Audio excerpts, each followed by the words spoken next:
Hay un tema que preocupa porque es inminente el fin del petróleo en el mundo. Inminente. Cuando digo inminente, tal cual como lo dice la palabra, puede ser en 1 año más, pueden ser en 6 años más, pueden ser en 10 años más, pero inevitablemente se va a terminar el petróleo en el mundo. Dicho de otra manera, el petróleo, este combustible fósil, es finito, no es infinito. Arabia Saudí es el país que más produce petróleo en el mundo. Ahora, Felipe, ¿esto es bueno o es malo? Bueno, si es que funcionamos con combustibles alternativos y lo hacemos, se masifica, y de alguna forma la vida en nuestro planeta puede funcionar en base a eso, perfecto. Pero hasta ahora, más allá de las recomendaciones que se hacen, el petróleo sigue liderando la producción. Pero, por ejemplo, y no solo eso, sino que además que toda nuestra vida, y lo vamos a ver más adelante, gira en torno al petróleo. Pero la única solución es volver a, por ejemplo, en el medio de transporte, volver a la carreta, por ejemplo. O funcionar con electricidad, pero a caballo. Pero con la electricidad no en Volver base a la vela. no en base a petróleo, sino que en base a otro tipo de energía. Vamos a ver en el siguiente video, al tiro Mariana. En el siguiente video vamos a ver algo que es realmente sorprendente. Ya no hay en el mundo más yacimientos de petróleo que explorar. ¿Cómo? Aquí se lo explicamos. El yacimiento de Alwyn tenía previstos 15 años de vida y ahora nos encontramos en ese momento. Lo hemos rebasado y prevemos otros 10 o 15 años. Sin embargo, no va a haber ningún gran descubrimiento. Los grandes yacimientos se han terminado y es improbable que hagamos un descubrimiento de la magnitud del de Alwyn u otros yacimientos de los alrededores. Cada país, en cualquier parte, incluyendo Oriente Medio, está funcionando al máximo rendimiento por culpa de la situación actual. Estamos próximos a llegar al límite impuesto por la naturaleza. La Mariana preguntaba algo súper importante. ¿Pero no se pueden descubrir más? ¿Por qué no? Ya buscaron en todas partes, ya no existen. Claro, puede eventual, bueno, de hecho los yacimientos de aproximadamente a 3.000 metros bajo tierra. Ahí están ubicados. Ahora, puede eventualmente ocurrir eso, Mariana, pero cada vez es menos probable, porque la producción, la necesidad de petróleo es tal que cada vez se van ocupando y se van descubriendo estos yacimientos, pero ya la capacidad no te daría. O sea, puedes encontrar un yacimiento por aquí, puedes encontrar uno por allá, pero eso que eventualmente se pudiese descubrir sería, dicho de otra manera, tendrían que descubrir 1000 por año. Estoy exagerando, estoy inventando el número. Es un recurso una que se va a acabar importante en poco tiempo. Los grandes yacimientos ya fueron descubiertos y han sido explotados.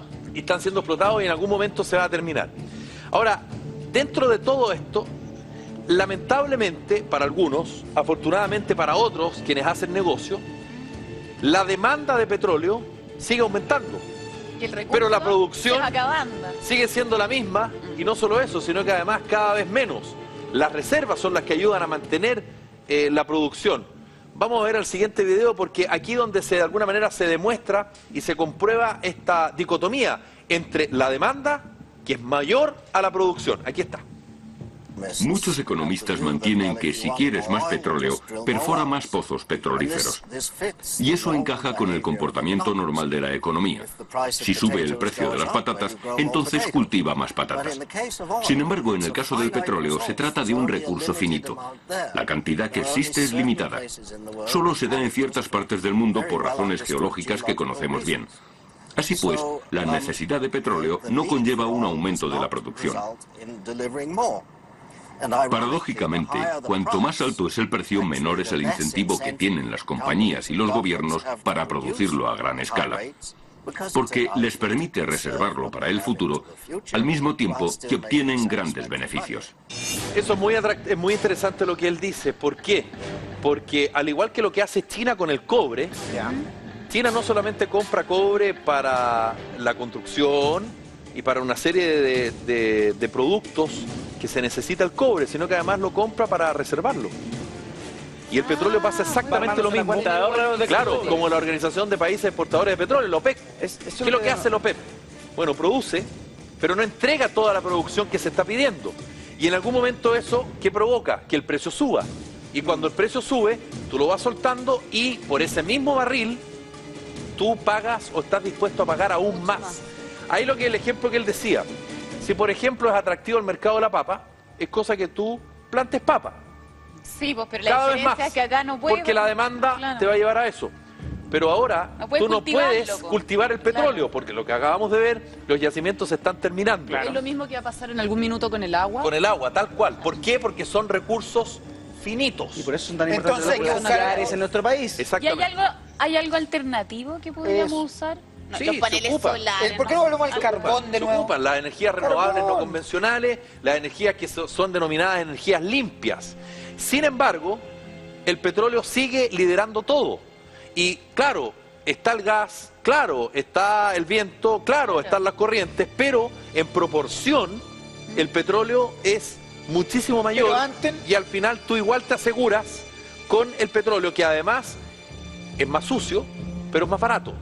Si es que uno hace la comparación, por ejemplo, con la electricidad, por ejemplo, en una central a carbón, bueno, una central hidroeléctrica es mucho más cara. La central a carbón es más barata y es más sucia. Pero antes nos arreglábamos bien sin tanto petróleo, porque me acuerdo, por ejemplo, los trenes funcionaban con un carbonero que le iba echando Claro, carbón. pero la producción, Felipe, cada vez los países requieren de mayor producción y el Industrialización. crecimiento de un país está en base a la producción. Lo vamos a ver Tenemos más que adelante, achicarnos. que todo cae en el petróleo. ¿Cómo ha sido la variación del precio del barril de petróleo desde el año 2002 hasta el año 2014 según el Banco Mundial? Pongan atención porque las cifras dicen algo. Como ustedes pueden ver, crece del 2002 al 2006. ¿Cómo se Sin dispara? embargo, el 2008 se pega un salto gigantesco. El 2006 costaba 71,81 dólares el barril. Y el 2008, 114. Doble. Muchos dirán, ¿por qué ese salto? Bueno, porque esa fue la crisis, ¿se recuerdan? La crisis internacional, la recesión y obviamente el año 2008, yo me recuerdo también, se alivianaron, por decirlo de alguna manera, las reglas medioambientales en Chile. Yo me recuerdo el entonces presidente Ricardo Lagos lo decía, estamos en una crisis internacional, el precio del petróleo está por las nubes, no podemos comprar. ¿Y qué es lo que tenemos que hacer? Bueno, empiezan las centrales termoeléctricas por aquí, las centrales a carbón por allá, y empezamos a ensuciar, pero nos sale más barato. Y ahí también se toma la decisión, yo me recuerdo, de comprar gas licuado natural.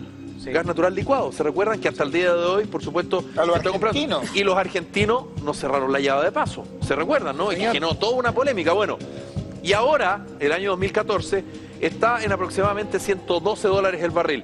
Es decir, el año 2002 costaba 13.500 pesos el barril, más o menos, si usted lo calcula ahora, al 500 pesos hoy en Chile, y ahora cuesta 56.000 pesos. De 13.500 a 56.000 desde 2002 al 2014, pasando por esta alza el año Pero ¿sabe- 2008. ¿Sabes cuál es la solución? Bolivia. Porque Bolivia tiene mucho gas. Es un país que tiene mucho gas. Entonces hay que darles más a ellos para que nos den su gas. También Ahí está no hay el tema de la guerra en Irak, por supuesto, que también es un Claro, antecedente claro. Pero Bolivia, súper ojo relevante. con Bolivia, Salto. gas. Claro, y por eso muchos dicen que Estados Unidos siempre, permanentemente está buscando una guerra como la que ocurrió en Irak, ¿no es verdad? ¿Por qué? Porque de esa manera Se hace tú de puedes los recursos. especular con el precio del petróleo y quien termina ganando son las empresas que hay capitales norteamericanos de por medio y un gran país consumidor de petróleo. Bueno, lo siguiente tiene que ver con algo que a nosotros nos toca muy de cerca, que es la relación impuesto-petróleo. Lo hemos hablado acá, el tema del impuesto específico a los combustibles. De hecho, en la reforma tributaria, el gobierno de la presidenta Bachelet se supone que viene un ítem de rebaja del impuesto específico a los combustibles. Muchos dicen Vamos. eso Bueno. sería bueno para la gente que tiene más dinero. ¿Por qué? Porque si hay una rebaja, bueno, los que más van a aprovechar eso son los de mayor ingreso. En fin, la discusión está. Pero quiero decir que es actual, es muy actual la relación petróleo con el Estado. ¿Por qué? Porque el Estado se hace de los impuestos que paga el petróleo. Pongan atención porque los números hablan por sí solos. El petróleo, escaso y caro, también trae consigo una bonificación financiera para el Estado. En Francia supone la quinta parte de la renta pública. Las autoridades fiscales se encuentran por consiguiente presentes dentro de las refinerías multinacionales. Aquí el trabajo es metódico. Cada gota de crudo que entra y sale de estas refinerías es susceptible de pagar impuestos. Se trata de una fuente de enormes ingresos para el Estado, así como una herramienta para frenar la constante y creciente demanda del consumidor, y sin duda un poco de ambas cosas en algunos momentos. Entran en colapso. Fíjate que en Francia solamente la quinta parte de la renta pública es gracias al impuesto del petróleo. Increíble. ¿Qué pasa si no hay petróleo? El Estado deja de recibir ese dinero. Y en Chile también anda. Y por eso es que nosotros lo hemos dicho majaderamente en este programa. Los gobiernos se niegan a rebajar y muchísimo menos a eliminar el impuesto específico a los combustibles. ¿Por qué? Porque es platita que entra muy fácil y son miles de millones de dólares. Entonces es mucho dinero. Ahora, obviamente uno como contribuyente, como ciudadano de a pie, dice, oye, pero no puede ser que el 40% del precio de la benzina que nosotros paguemos se vaya en impuesto específico a los combustibles. Bueno, ahí está la explicación y no solamente pasa en Chile. En algunos países se paga más, en otros se paga menos, pero claramente el Estado, los estados, tienen al petróleo como un aliado interesante. Y además yo no sé si con un cobre a la baja como el que tenemos en estos momentos y el Estado necesita recursos, van nada más encima eliminar o bajar el impuesto específico a los combustibles. Yo lo veo bastante complicado que ese ítem se arregle. Bueno, lo hemos venido diciendo durante todo este rato, las cosas que dependen del petróleo, no solamente que el auto ande, no solamente que el camión traslade la verdura desde La Vega hasta la feria correspondiente. ¿Cambiaría la vida si es que no tenemos petróleo? Pongan atención porque todo, absolutamente todo en nuestra vida depende del petróleo. Aquí está. Chemicals derived from fossil fuels, or petrochemicals, are essential in the manufacture of countless products. The modern system of agriculture is heavily dependent on fossil fuels, as are hospitals, aviation, water distribution systems, and the US military, which alone uses about 140 million barrels of oil a year. Fossil fuels are also essential for the creation of plastics and polymers, key ingredients in computers, entertainment devices, and clothing. The global economy currently depends on endless growth, demanding an increasing supply of cheap energy. We are so dependent on oil and other fossil fuels that even a small disruption in supply may have far-reaching effects on every aspect of our lives. Cualquier variación respecto a el consumo de combustibles fósiles, como decía, problemas en nuestras vidas incalculables. Bueno, dos preguntas. Somos esclavos del petróleo, compadre. ¿Cuándo el petróleo se podría agotar? Y además, ¿por qué en el momento que eso ocurra puedan haber muertes en nuestro planeta? Se lo contamos a la vuelta de esta breve pausa comercial. Estamos conversando esa noche en Así Somos con respecto al fin inminente del petróleo, tal como lo ha señalado el fundador Felipe Vidal. Felipe, ¿cuándo se acabaría el petróleo? ¿Sabes qué? Esa es una pregunta súper importante porque de alguna forma nosotros acá estamos diciendo que esto se va a acabar y por lo tanto si se va a acabar nos encantaría saber cuándo específicamente. Yo te he preguntado más temprano que tarde. Muy bien, más temprano. Hay un libro muy famoso del periodista Raúl Suer que se llama Chao Petróleo. Así es. No lo leí, vi la tapa nomás. Pero él habla de esto, de que es inminente que se acabe el petróleo. Pero, sin embargo, hay una variable, perdón Mariana. No, es que te quería preguntar, si esto es algo que ya se sabe, es como secreto a voces en el fondo, ¿algo se está haciendo algo al respecto? ¿Nos estamos poniendo el párchate de la herida, así como que se va a dar alguna solución? ¿Energía alternativa debería ser? Claro, la energía renovable no convencional, es lo que hablábamos hace poco rato, pero igual la máquina está funcionando muy aceitada gracias al petróleo. Claro. El problema de saber cuándo se termina es una variable que no conocemos.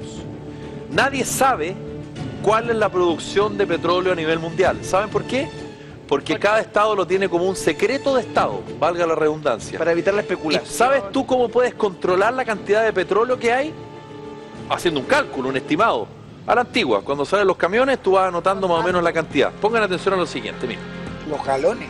Todos sus yacimientos corren el riesgo de agotarse en algún momento, en un futuro cercano. Y podría ser dentro de 7 años, o dentro de 5, o el próximo mes. Y por ahora no tenemos un sistema de recogida de datos que nos permita hacer un seguimiento.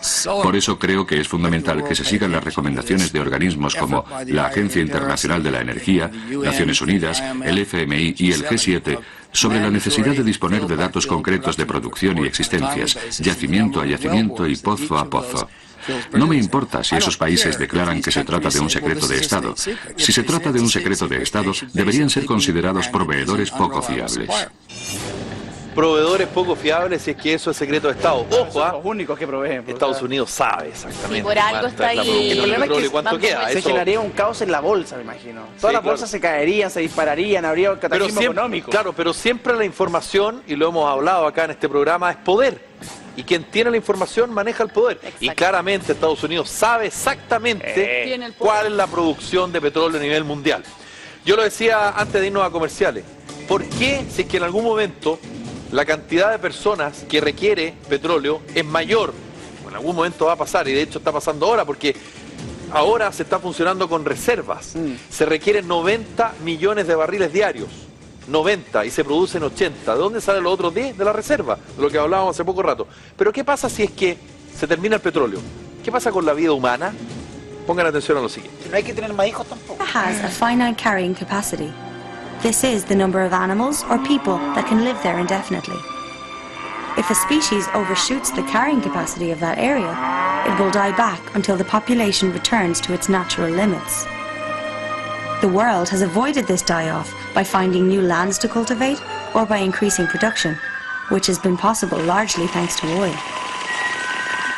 To continue growth, more resources are required than the Earth can provide, but no new planets are available. In the face of all these challenges, global food production must double by 2050 to feed the growing world population. 1 billion people are already malnourished or starving. There will be challenges in feeding over 9 billion in the years to come, when world oil and natural gas production will be in decline. ¿Cómo vamos a transportar? ¿Cómo vamos a funcionar? ¿Qué va a pasar con los aire acondicionados? ¿Qué va a pasar con la ropa? ¿Qué va a pasar con los alimentos? Lo vimos recién, que todo depende entre del petróleo. Luna y sin petróleo estamos ahí. Además, claro, además es un recurso sucio, escoba, y además finito. Y por cierto caro. Y no solo eso, sino que además un país como el nuestro dependemos muchísimo del precio del dólar y por supuesto, por consiguiente, lo que cuesta un barril de petróleo. El petróleo, señora, señor, se está terminando. ¿Cuándo? Hay que buscar alternativas entonces. Me vuelven acá. Sí, hay que